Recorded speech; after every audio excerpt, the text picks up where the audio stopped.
Now, look, staying on the election, an expert pollster has found some really pretty interesting findings on how this year's election could shape up. Director of Redbridge Group, Kos Samaras, says for the first time, we are starting to see evidence that out of suburban voters that have been historically voting for Labor are moving directly over to the coalition.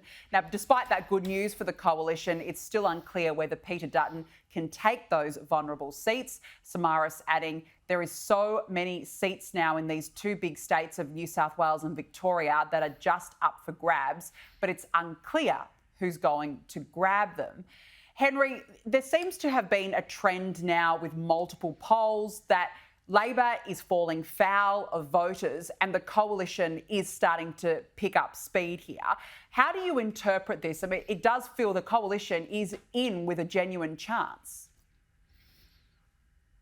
I think this research is reflecting what coalition members are seeing on the ground. Representing an outer suburban electorate myself, I certainly can tell you that Anthony Albanese is not the most popular man in Australia, and progressively that has been increasing as we've gotten further and further into his premiership. I think that a lot of outer suburban, but also a lot of regional and even inner suburban voters are turning on the government. I think this research sounds pretty accurate from what I'm seeing on the ground. But I think that obviously we've got a long way to go in this election still. And there's a lot of work that my side of politics is going to have to do to try to win the trust of the Australian people. But knowing Peter Dutton well and knowing the commitment and the work that he puts into it, I wouldn't bet against him.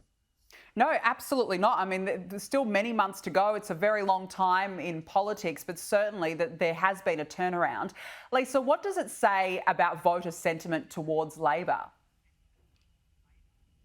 Well, you've got basically people who have been now identifying as being centre or slightly centre-right in traditionally Labor voters. So you've seen the Labor Party move to the left, and they've left this whole pocket of the voting public to sort of look at, well, where are we going to place our vote now, which opens up an opportunity for Peter Dutton.